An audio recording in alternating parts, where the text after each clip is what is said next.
আজকের এই অনুষ্ঠান আহলে বাইতে পাকে রসুল, আমার রসুলের নূরানি দহিদ্রগণ আওলাদগণের স্মরণে, যিনারা আজ থেকে প্রায় ১৫০০ বছর আগে ৬১ হিজরি সনে কারবালার প্রান্তরে নিজেদের তরুতাজা রক্ত বিলীন করে দিয়ে নিজেদের জানটা ইসলামের জন্য বিসর্জন দিয়ে ইসলামটাকে আজকে সহজভাবে আমাদের পর্যন্ত পৌঁছে দিয়েছেন।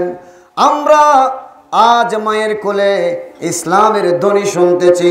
কোনো ধরনের যুদ্ধ করতে হচ্ছে না, কোনো ধরনের হানাহানি মারামারি করা ছাড়াই, যুদ্ধ ছাড়াই মায়ের কোলে বসে বসে, মায়ের কোলে শুয়ে শুয়ে আমরা ইসলামের সুশীতল বাণী আল্লাহু আকবার আল্লাহু আকবার, আশহাদু আল্লা ইলাহা ইল্লাল্লাহ, আশহাদু আন্না মুহাম্মাদুর রাসূলুল্লাহ সাল্লাল্লাহু আলাইহি ওয়াসাল্লাম, এই মধুর বাণীগুলো মায়ের কোলের মধ্যে শুয়ে শুয়ে আমরা শুনতেছি, কোনো ধরনের যুদ্ধ ছাড়া, বিগ্রহ ছাড়া।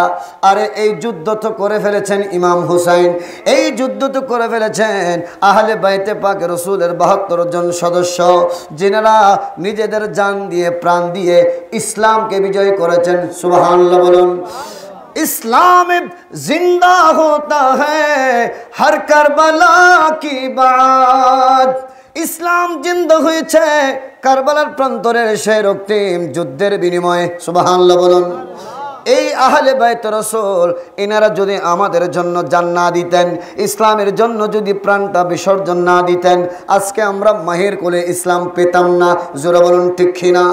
অতএব এই আহলে বাইত রাসূলগণকে ভালোবাসা এটা আল্লাহ ফরজ করেছেন, যা কোরআনুল কারীমের সূরাত শুরা ৩৩ নম্বর আয়াত আল্লাহ খুব সুন্দরভাবে ঘোষণা করেন, বিসমিল্লাহির রাহমানির রাহিম, কুল লা আসআলুকুম আলাইহি আজরান ইল্লাল মাওয়াদ্দাতা ফিল কুরবা।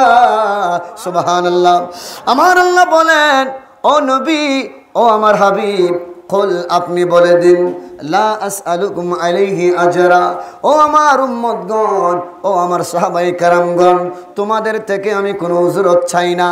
আমি যে আল্লাহর বাণী কালামে মজিদ তোমাদের পর্যন্ত পৌঁছে দিয়েছি, আল্লাহর ধর্ম ইসলামকে তোমাদের কাছে আমি পৌঁছে দিয়েছি, আল্লাহর ধর্ম ইসলামকে তোমাদের দরবারে পৌঁছে দেওয়ার জন্য আমি নবী উহুদের ময়দানে আমার দন্দনকে শহীদ করতে হয়েছে। ওরে উহুদের ময়দানে কট্টর কাফের কুরাইশগণ আমার দন্দন মুবারক শহীদ করেছে। ওরে মক্কার জমিনের মধ্যে আমি নবী নামাজরত অবস্থার মধ্যে ছিলাম, আমি আল্লাহকে সিজদা দেওয়া অবস্থার মধ্যে ছিলাম। ওই অবস্থায় মক্কার কট্টর কাফেররা ওরে উটের নাড়ি বুড়িগুলো আমি নবীর গর্দান মুবারকের মধ্যে রেখে চেপে দিয়েছিল। আমি নবী সিজদা থেকে উঠতে কষ্ট হচ্ছিল, এতগুলো কষ্ট আমি নবী সহ্য করেছি। তারপরেও আল্লাহর দেওয়া ইন্নাদ-দীনা ইনদাল্লাহিল ইসলাম, আল্লাহর দেওয়া সুসজ্জিত ইসলাম, পছন্দনীয় ইসলাম আমি তোমাদের ধারে ধারে পৌঁছে দিয়েছি। লা আসআলুকুম আলাইহি আজরা, আমি যে তোমাদের ধারে ধারে ঘরে ঘরে গিয়ে ইসলাম পৌঁছে দিয়েছি, এটার কোনো উজরত চাই না, এটার কোনো বিনিময় চাই না।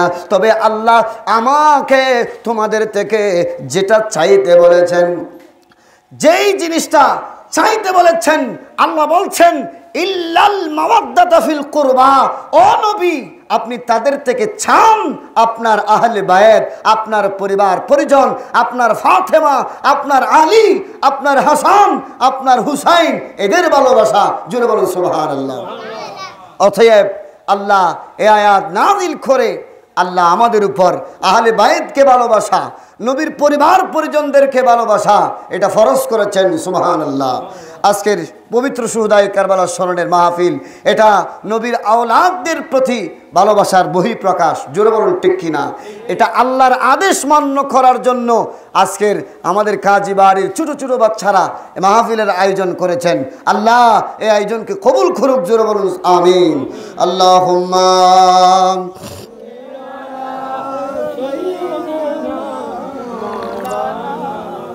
জোরে জোরে ওয়ালা আলি সাইয়্যিদিনা ইয়া রাসূলুল্লাহ হাবিবে খালিকি কি তাতুই বরগোজিদা জুল জালালে পাক বেগম তাতুই আল্লাহুম্মা সাল্লি আলা সাইয়্যিদিনা মাওলানা মুহাম্মদ ওয়া আলা সাইয়্যিদিনা মাওলানা মুহাম্মদ। জগতের মানুষ আহলে বাইতের রাসূলকে ভালোবাসা এটা আল্লাহ ফরজ করেছেন। শাফি মাযহাবের ইমাম শাফি রহমতুল্লাহি আলাইহি তিনি তো ধৈর্য কণ্ঠে ঘোষণা করেছেন, জগতের মানুষ শুনো শুনো শুনো, ইয়া আহলা বাইতি রাসূলিল্লাহি হুব্বুকুম ফারদুম মিনাল্লাহি ফিল কোরআনি আনজালাহু। সুবহানাল্লাহ বলুন। ইমাম শাফি রহমতুল্লাহি আলাইহি কতই না সুন্দরভাবে দিক নির্দেশনামূলক আরবিতে কসিদা লেখে দুনিয়ার জমিনের মানুষদেরকে জানান দিয়েছেন, এ জগতের মানুষ শোনো শোনো শোনো শোনো, আমি কত সুন্দর কসিদা লিখেছি আহলে বাইতে শানের উপর। ইয়া আহলে বাইতে রাসূলিল্লাহ, হে আল্লাহ রসুলের আহলে বাইত, আল্লাহ রসুলের নূরানি পরিবার পরিজনেরা, হুব্বুকুম আপনাদেরকে ভালোবাসা, ফরদুম মিনাল্লাহ এটা আল্লাহ ফরজ করেছেন। সুবহানাল্লাহ। ফিল কুরআনি আনজালাহু আল্লাহ কালামে মজিদে কোরআনের আয়াত নাজিল করে আপনাদেরকে ভালোবাসা এটা আল্লাহ আমাদের উপর ফরজ করেছেন। শুধু তা নয়, ইয়াকফিকুম মিন আযীমিল কদরি ইন্নাকুম, ও আহলে বাইত রাসূলগণ আপনাদের উচ্চ মর্যাদার জন্য এটাই যথেষ্ট, আপনাদের উচ্চ বুলন্দ মর্যাদার জন্য বুলন্দ মর্তবার জন্য এটাই যথেষ্ট। মাল্লাম ইউসাল্লি আলাইকুম লা সালাতা লাহু, ওরে নামাজের মধ্যে কেউ যদি আপনাদেরকে সালাম না দেয়, লা সালাতা লাহু তার তো নামাজই হবে না। সুবহানাল্লাহ বলেন। নামাজের মধ্যে আমরা নবীর আওলাদগণকে সালাম দিই কি না? বলেন না, দিই কি না? আল্লাহুম্মা সাল্লি আলা সাইয়্যিদিনা মুহাম্মাদিন ওয়ালা আলি সাইয়্যিদিনা মুহাম্মাদিন কামা সাল্লাইতা আলা ইব্রাহিমা ওয়ালা আলি ইব্রাহিম ইন্নাকা হামিদুম মাজিদ। জোরে বলুন সুবহানাল্লাহ। আল্লাহুম্মা সাল্লি আলা সাইয়্যিদিনা মুহাম্মাদিন ওয়ালা আলি মুহাম্মদ, আলি মুহাম্মদ। সালাম আল্লাহর রসুলের আওলাদগণের উপর দিচ্ছি কোথায়? নামাজে। সুবহানাল্লাহ বলেন। ইমাম শাফি রহমতুল্লাহ আলাইহি বলতেছেন, আপনাদের মর্যাদা উচ্চ মর্যাদার জন্য তো এটাই যথেষ্ট যে নামাজের মধ্যে আপনাদেরকে সালাম না দিলে তো তার তো নামাজই হচ্ছে না। সুবহানাল্লাহ। তাহলে আওলাদ রসুলগণকে ভালোবাসতে হবে, ঠিক কি না? কথা না বলে একটু আমার দিকে লক্ষ্য করো যে আওলাদ রসুলগণকে ভালোবাসা এটা আল্লাহ আমাদের উপর কি করেছেন? ফরজ করেছেন। তবে ভালোবাসতে হবে সীমারেখার ভিতরে। জোরে বলুন ঠিক কিনা? আমাদেরকে ভালোবাসতে হবে যতটুকু ভালোবাসা আমাদের জন্য জায়েজ। যেই রকম ভালোবাসা নবী বেসেছেন, যেরকম ভালোবাসা সাহাবাই কেরাম বেসেছেন আওলাদ রাসূলগণকে, ওই ধরনের ভালোবাসা আমাদেরকে বাসতে হবে। জোরে বলুন ঠিক কিনা? ধরুন আল্লাহর নবী রহমতুল লিল আলামিন, ওনাকে মহাব্বত করা বলেন আমাদের উপর ফরজ কিনা? জোরে বলেন না। আল্লাহর নবীকে মহাব্বত করতেই হবে। যদি আমরা জান্নাত পেতে চাই, নবীর মহাব্বত ছাড়া কোনো উপায় আছে? বলেন আছে? যেখানে আল্লাহ বলছেন, নবী গো, যে আমি আপনাকে সৃষ্টি না করলে লাউলা কালামা আজহারতু রুবুবিয়্যা, ওরে আমি যে রব সেটাও প্রকাশ করতাম না। সুবহানাল্লাহ। যেই নবীকে সৃষ্টি না করলে আল্লাহ যে রব সেটাও প্রকাশ করতেন না, আর সেই নবীকে ভালো না বেসে কখনো কেউ ইমানদার হতে পারবে না। এটা নবী বলেছেন, লা ইউমিনু আহাদুকুম হাত্তা আকুনা আহাব্বা ইলাইহি মিন ওয়ালিদিহি ওয়া ওয়ালাদিহি ওয়ান নাসি আজমাইন, এ জগতের মানুষ তোমরা ততক্ষণ পর্যন্ত ঈমানদার হতে পারবে না যতক্ষণ পর্যন্ত তোমরা তোমাদের মা, তোমাদের বাবা, তোমাদের ভাই বোন, স্ত্রী সন্তান, এমনকি সমস্ত জগতের মানুষের চাইতে আমি নবীকে ভালোবাসবে না, মহব্বত করবে না, তোমার কলিজায় আমি নবীর মহব্বতকে জায়গা দিবে না, লা ইউমিনু, ততক্ষণ তুমি ঈমানদার হতে পারবে না। সুবহানাল্লাহ। তাহলে নবীকে ভালোবাসতে হবে, ঠিক কি না? নবীকে কি করতে হবে?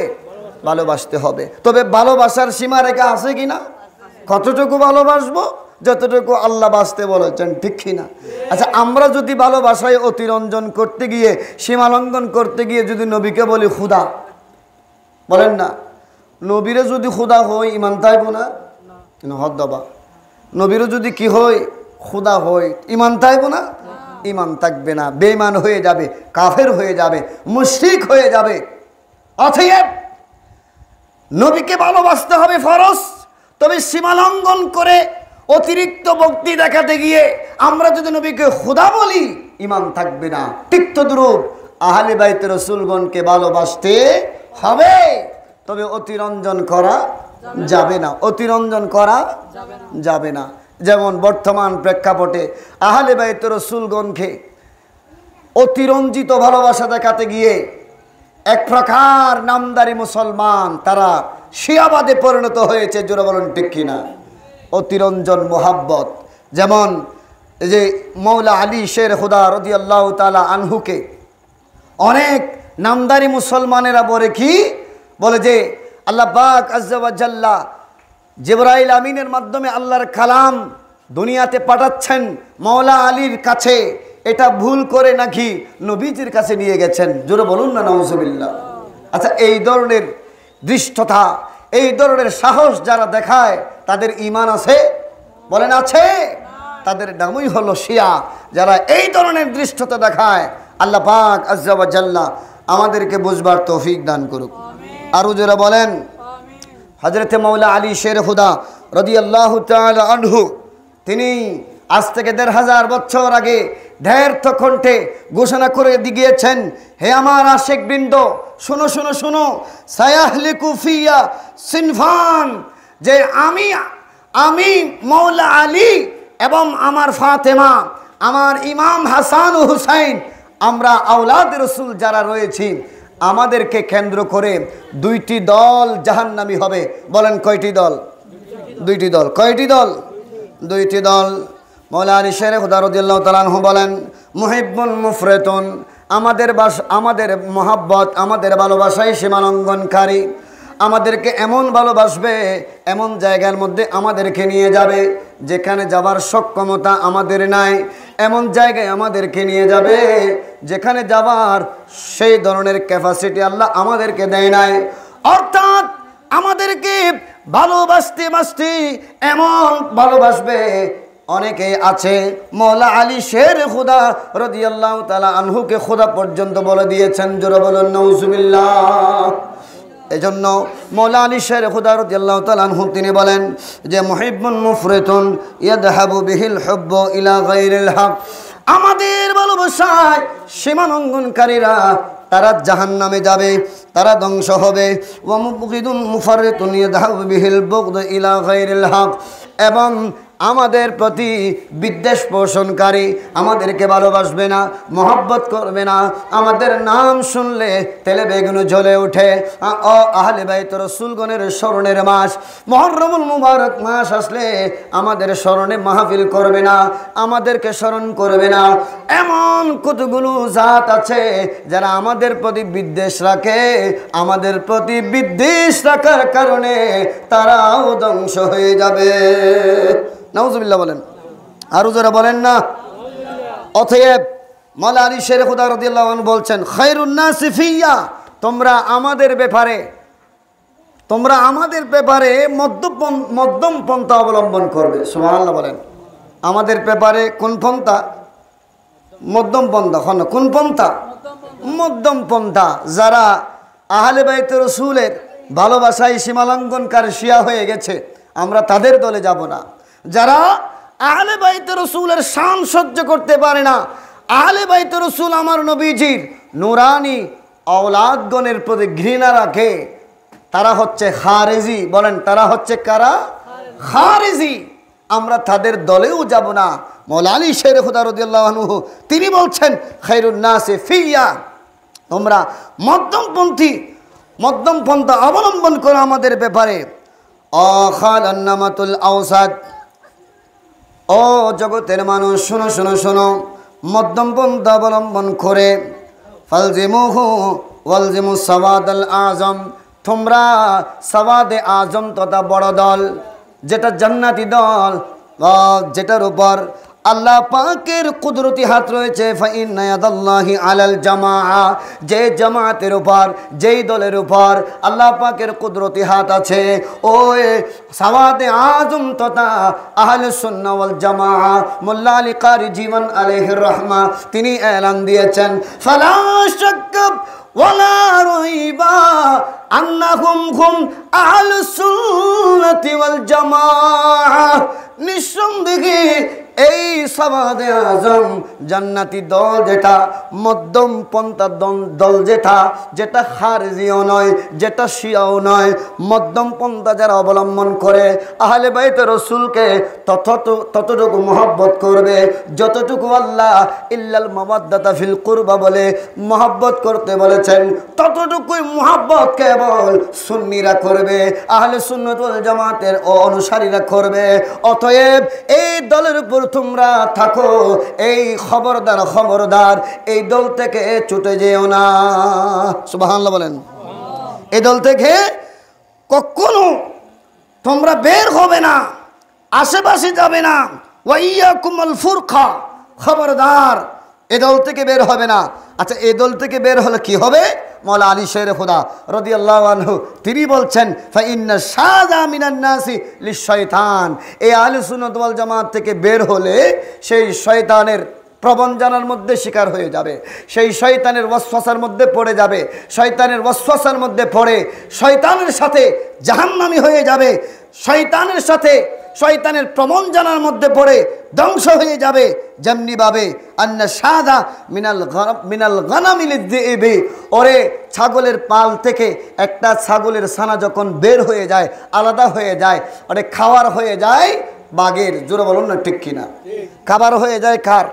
বাঘের খাবারে পরিণত হয় ছাগল ছানা, ছাগলের বাচ্চা যেটা পাল থেকে জুদা হয়ে যায়, আলাদা হয়ে যায়, তাকে টার্গেট করে কে? বাঘ। আমার মৌলা আলী রাদিয়াল্লাহু আনহু তিনি বলছেন আহলুস সুন্নাহ ওয়াল জামাত থেকে বের হলে কিছুক্ষণ শিয়াদের দলে, কিছুক্ষণ খারিজিদের দলে, কিছুক্ষণ যারা আহলে বাইত রাসূলগণকে ভালোবাসে না, মহব্বত করে না, বরং এজিদের প্রশংসা করে। আপনারা দেখেন না টেলিভিশনের মধ্যে, ইউটিউবের মধ্যে, ফেসবুকের মধ্যে এমন কতগুলো ঘুমটা শায়েখ আছে যাদের মাসাইলগুলো আমাদের খুব ভালো লাগে। ও ভাই, মাসাইল ভালো লাগলে হবে না, আগে ঈমান ঠিক আছে কিনা দেখুন। কারণ ঈমানটা হচ্ছে আসল, ঈমান ছাড়া কোনো পথ নাই। আল্লাহ বলছেন ইন্নাল্লাযীনা আমানু ওয়া আমিলুস সালিহাতি কানাত লাহুম জান্নাতুল ফিরদাউসি নুজুলা, আমি আল্লাহ 8খানা জান্নাতের মধ্যে সর্বশ্রেষ্ঠ জান্নাত তাদের জন্য বাজেট করে রেখেছি যারা সর্বপ্রথম ঈমান আনে এবং ভালো কর্ম করে। জোরে বলুন না সুবহানাল্লাহ। এখন আপনারা বলুন ভালো কর্মের আগে আল্লাহ কিসের কথা বলেছেন? বলেন ঈমানের কথা। কিসের কথা? ঈমানের কথা। ঈমান না থাকলে কর্মের কোনো দাম আছে? বলেন না। আমলের কোনো দাম আছে? নামাজ কালাম রোজা হজ যাকাত ইত্যাদি ইত্যাদি আমলের কোনো দাম আছে? আচ্ছা, দাম যদি থাকতো, ঈমান ছাড়া যদি আমলের দাম থাকতো, আমি বলবো আমাদের পার্শ্ববর্তী দেশ ভারতের মিস্টার মোদি আছে না নাই? নহদ্দবা মিস্টার মোদি আছে না? আছে। মোদির অবা অনশন না, দাড়ির কমতি আছে না? কত সুন্দর দাড়ি। হ্যাঁ, যদি ঈমান ছাড়া আমল নিয়ে যদি শুধু জান্নাত পাওয়া যায়, সবার আগে মিস্টার মোদি যাবে। খনবা কি এটা দাড়ি দাড়ি রাখুন নবীর সুন্নত না, ঠিক কি না? তুই যে দেখেন তা আমল আছে। এখন রবীন্দ্রনাথ ঠাকুরও তখন বাদ যাইতো না, ঠিক কি না? রবীন্দ্রনাথ ঠাকুরও বান্ন যাইব, অবা ব্যাগুন লাগে শতান যাইব। কিয়া পৃথিবীর জমিনত এন হনো জায়গা আছে না যেটা শতানোর সিজদা নাই? খন্নবা যেটা কি নাই? শয়তান আর সিজদা নাই, কিন্তু ধরা খেয়েছে কোথায়? ইমানের জায়গায়। জোরে বলুন ঠিক কিনা? আল্লাহ বলেছেন, এ ফেরেশতাগণ উসজুদু লি আদম, একটু মহাব্বত দিয়ে আমার আদমকে সিজদা করো। ফাসাজাদু, সবাই সিজদা করলো, ইল্লা ইবলিস। কে করলো না? ইবলিস করলো না। জিজ্ঞাসা করলেন, কি রে, আমার আদেশ সকল ফেরেশতাগণ শুনেছে, তুই কেন শুনোস নাই? তুই তো আমার মহাব্বতে প্রত্যেকটি জায়গায় আমাকে সিজদা করেছস, আমাকে সিজদা করিস, কিন্তু আজকে কেন তুই আমার আদেশ মান্য করলি না? তখন বললেন যে, আই বারি এলাহি, আপনাকে আমি শতবার, শত হাজার বার সিজদা করতে রাজি আছি, কিন্তু আদমকে আমি সিজদা করতে পারবো না। কেন কেন কেন? কেননা আদমকে বানিয়েছেন মিন তিন, মাটি থেকে, ওয়াখালাকতাহু মিন তিন, আদমকে বানিয়েছ মাটি থেকে, আর আমাকে বানিয়েছেন আগুন থেকে। মাটির প্রভাব সবসময় নিচের দিকে, আর আগুনের প্রভাব উপরের দিকে। আমি কিভাবে মাটির সৃষ্টি আগুন হয়ে মাটির সৃষ্টিকে সিজদা করব? আল্লাহ বলছেন, তুই একটু আমার থেকে বেশি বুঝেছস, বেশি বোঝার কারণে ঈমান নাই, তোর ঈমান চলে গেছে। আবাদ ওয়াস্তাকবারাত ওয়া কানা মিনাল কাফিরিন। ওরে যারা আমি আল্লাহর আদেশ মান্য করে না, তাদের ঈমান নাই। যাদের ঈমান নাই তারা হলো কাফের। যা তো এই কাফেরদের অন্তর্ভুক্ত হয়ে গেলি। জোরে বলুন নাউজুবিল্লাহ। জগতের মানুষ, ঈমান ছাড়া যদি আমল নিয়ে জান্নাত পাওয়া যেত, শয়তান বাদ যেত না। সর্বপ্রথম জান্নাতি শয়তান হতো, মিস্টার মোদি বাদ যেত না, আমাদের রবীন্দ্রনাথ ঠাকুর বাদ যেত না। ওরে এগুলো বাদ দিলাম, পৃথিবীর জমিনের দাড়িওয়ালা কোনো ছাগল বাদ যাবে না, সবাই জান্নাতি হবে। ঠিক না? দাড়িওয়ালা যদি কোন চল আছে বাদ যাবে না, বা গত বাদ যাইতো কিয়া দাড়ি না নবীর সুন্নাতি না, কেন আমল তো জোর না। ঠিক না? এখন এই পশু পাখি কি জান্নাত তাইবো না? কিন্তু জান্নাত না তাইবো, এটা তাইবো তো শুধু জান্নাত মিদ্দি জান্নাতি মানুষ সকল তাইবো দে। সুবহানাল্লাহ না। জগতের মানুষ, অতএব ব্যাখ্যা বিশ্লেষণ, কোরআন হাদিস আজমা কিয়াস সব কিছু এই এক জায়গার মধ্যে এনে আমরা এটাই বলতে পারি, ঈমান ছাড়া আমলের কোনো দাম নাই। জোরে বলুন ঠিক কিনা? ঈমান ছাড়া আমলের কোনো দাম নাই, কোনো দাম নাই। এজন্য আমাদেরকে আহলুস সুন্নাহ ওয়াল জামাতের আকীদার উপর অটল থাকতে হবে, তাহলে সকল ইবাদত আল্লাহর দরবারে কবুল হবে। আমরা শিয়াও হব না, আমরা হারজিও হব না।